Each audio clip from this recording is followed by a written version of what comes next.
All right, good morning once again and welcome to our studios in Lagos. My name is Dr. Banjo. This is Crossfire on Cool TV and you're watching us live on Wazobia Max, channel 57 UHF.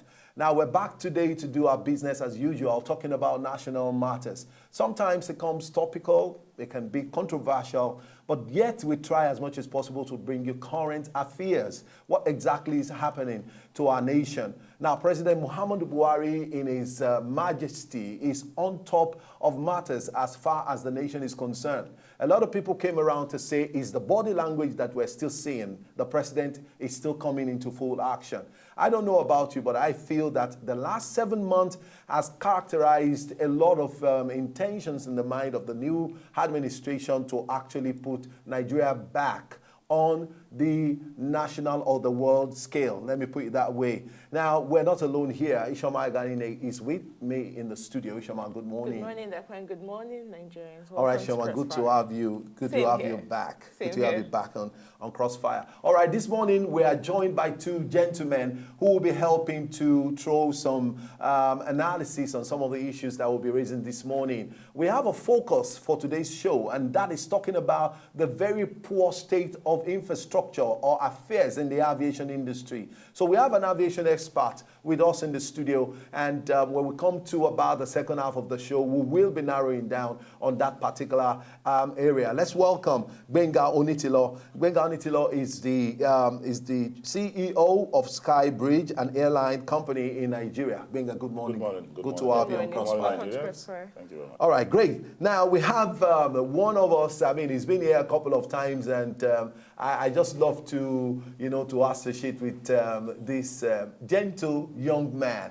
And I remembered my very first encounter with him was when somebody was telling me he's a young man, and it's a chairman of a local government, and he's doing really very well. And I said, okay, let me check this guy out. And so I went out of my way to really find out about his exploits. And you will agree with me, that Ayodele Adewale, who was the former chairman of Amuwodofi local government, really did well when he was there. Let's welcome Ayodele to our studio. Welcome to Chris. Now, good to have you, comrade, this morning. Now, gentlemen, I quickly want to start off the show today by asking you a very, very sincere, straightforward question. Now, what exactly, on national matters this time, what exactly is burning in your heart? What exactly is burning in your heart, Adili? Well, primarily it's the economy. It's the economy because looking at what is going on right now, we heard that the naira is now about 305 naira to a dollar or thereabout, and which also means that we're in serious problem in the country, particularly industries that are meant to engage a lot of Nigerians by providing jobs. A lot of them will have to slow down and review many of their processes, and using their word, they might have to downsize, and that means that a lot of jobs will be lost. And I also read that the United States has started exporting gas, and that is also one of our strong earnings in this country. Then it means that a big competitor is in the market, and the oil price have gone into about $20-something per barrel. So we're in a big mess right now. And security is also in my mind, very paramount in my mind, and I want to commend the president and his team for upping their game and making sure that we're more secured. But in terms of providing for our security operatives and providing logistics and all whatnot, we need funds. Providing more adequate training, we need funds. So we have to just tighten our belt the more. And like the president said, that we are going to be confronted with a lot of hard times this year, and definitely before the end of the year, a lot of goodies will come back. Oh, fantastic. Benga, what's hot on your mind? What's hot on my mind this morning is still primarily the economy, and also looking at the empowerment of the real sector. And economy in the sense that the whole budget is premised on being able to drive more revenue by the non-tax, non-oil sector.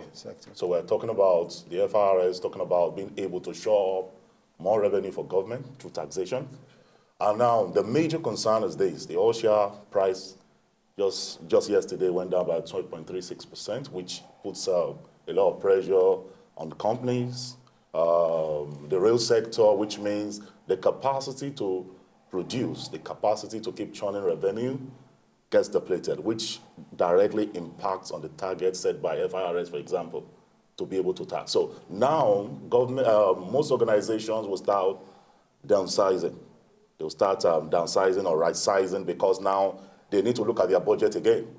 How are we going to survive? So, for example, one of the greatest traders in the market, Nigerian Brewers, just lost about 6% or 5%. That's a major concern in terms of oil share price within the market.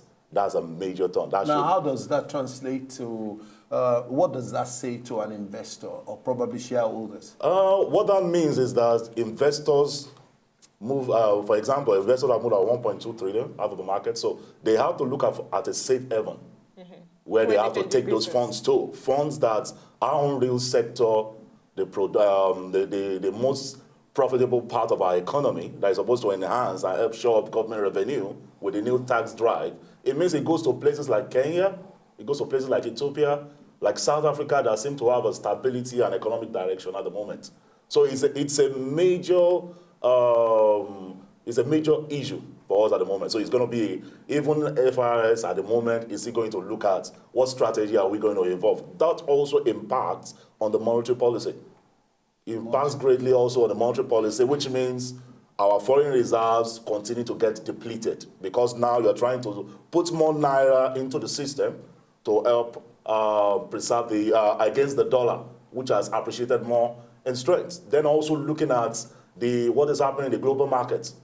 And a major one that I look at is Iran.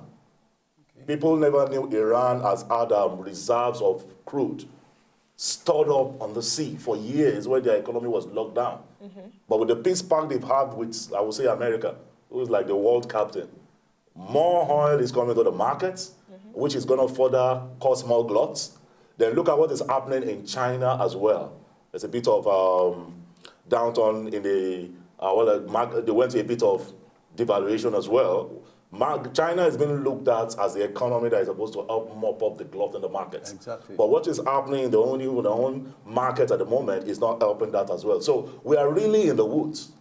We are really. Do you think it can get better also? Because so far the federal government have come up with some policies to help stabilize the naira, but it seems that's not working. Well, for me at the moment, I don't think we have made up our mind the direction we want to go.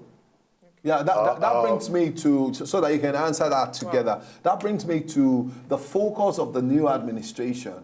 They have actually been drumming into Nigerian ears that they're going to diversify the economy. Okay. Now, oil obviously cannot remain as the mainstay for the Nigerian economy, and I know that government is probably looking at the other, at the so many other sectors, maybe the agri sector, maybe the aviation sector, maybe solid mineral. But if really and truly government made good of their diversification, economic diversification, program, don't you think, all of this will not eventually be a big problem?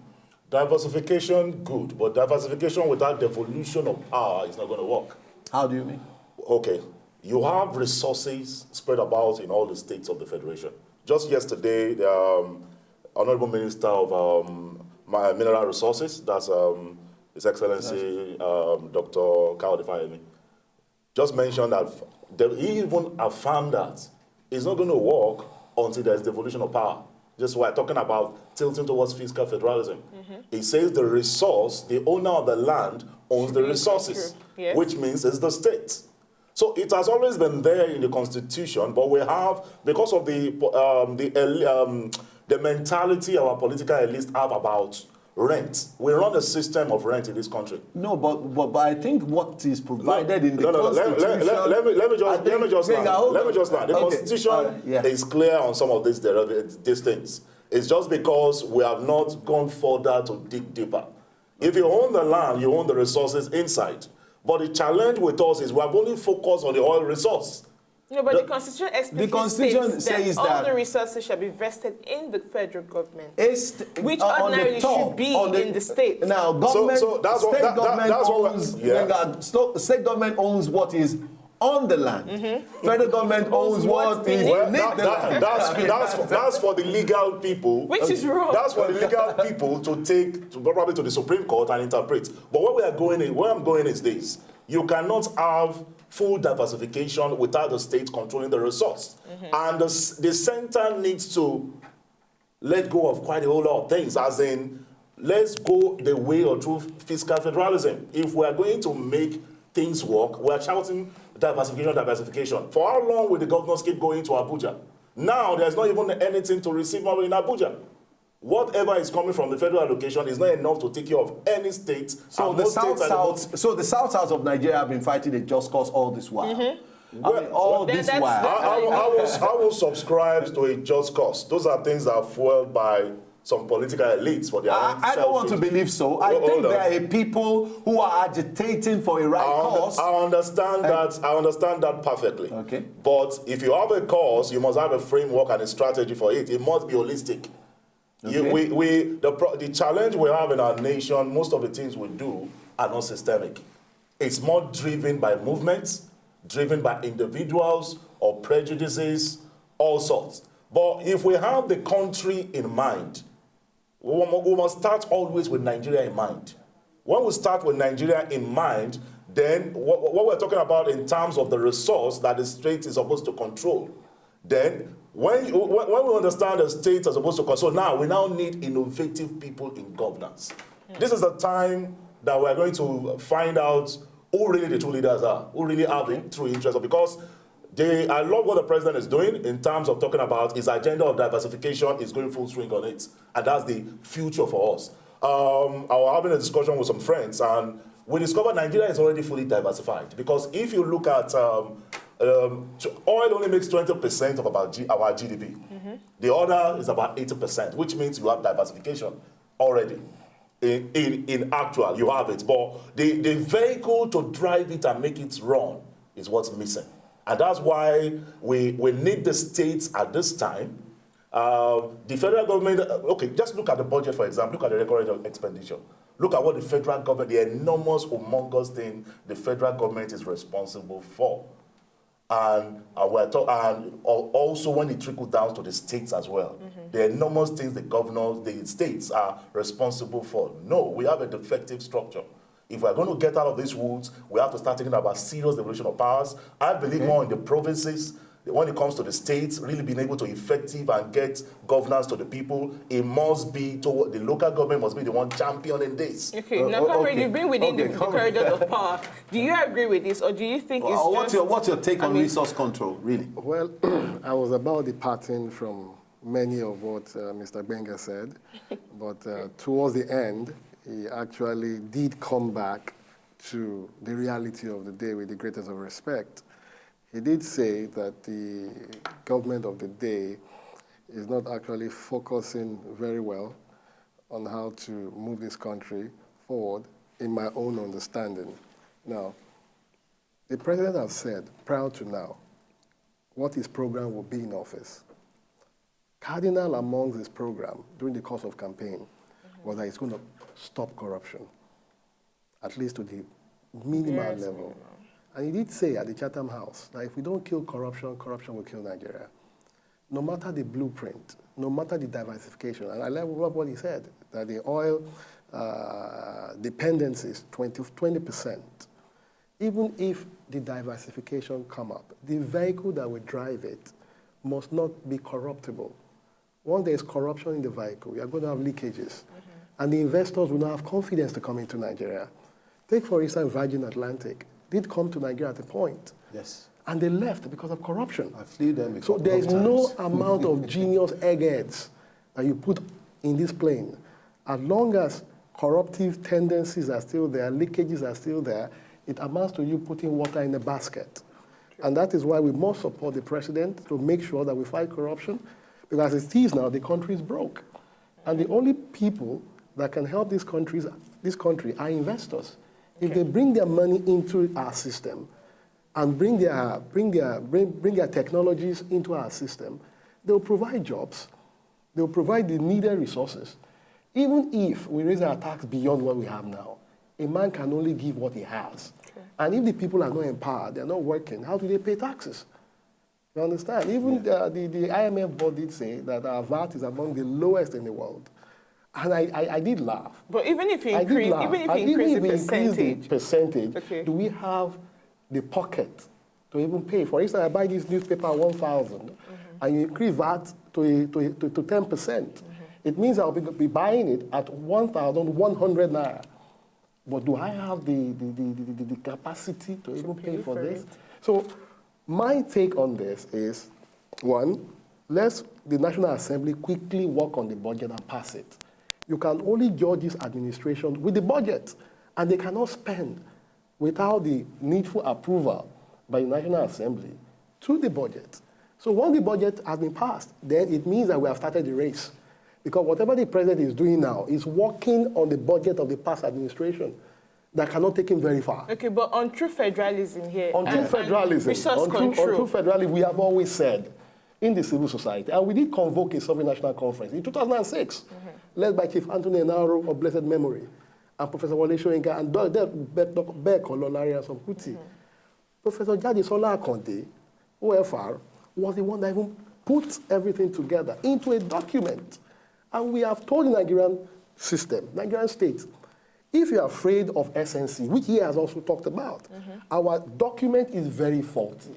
No matter how brilliant, no matter how pure you are, you cannot work with the Nigerian constitution.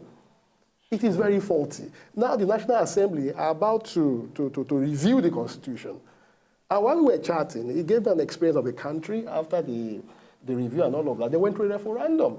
Even if you organize a referendum in Nigeria, how true, how pure will it be?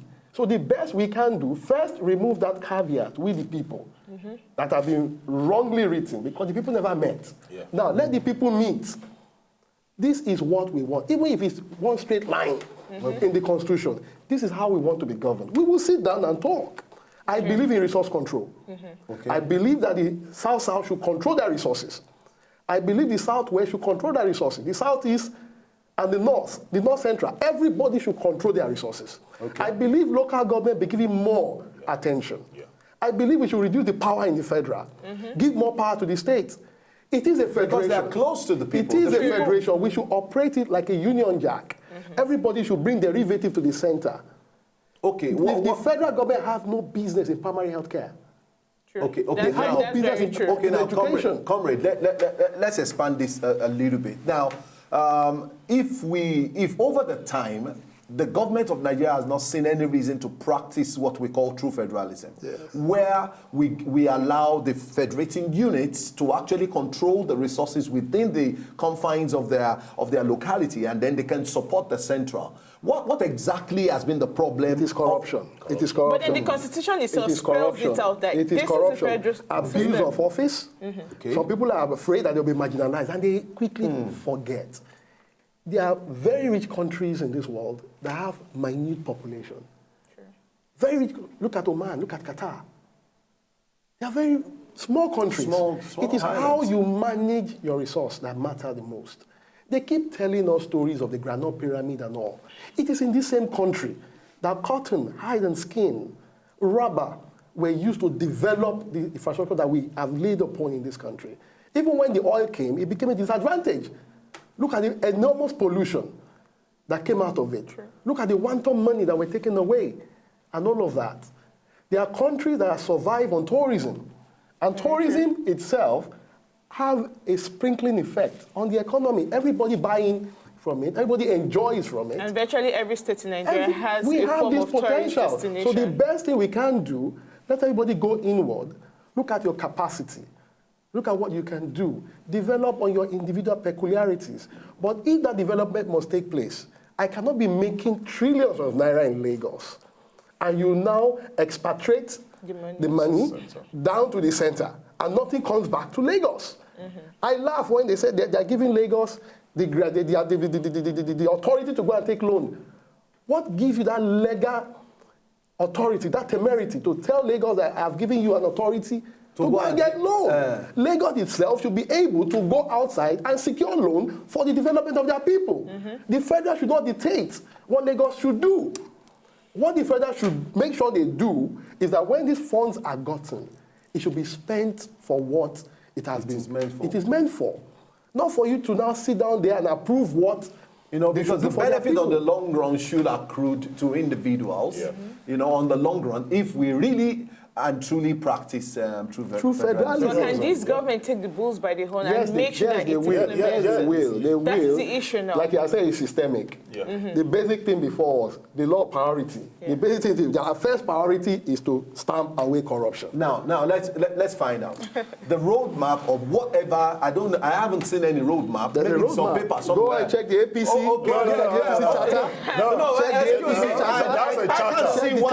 I cannot see one. Program. There's a program. It was upon that program that you voted for APC. I don't think so. I beg to differ on that. All right. There has been no clear direction defined so far. You have a manifesto of a party or an agenda of a party. Yes. It's not the same thing as coming on board with what the you still have to do an holistic audit review in the present day realities that we're now faced with. Exactly. I'm glad oil has gone down. I wish oil would go to $0. so that people, they like I said, most of them that do not want this fiscal because of corruption, basically.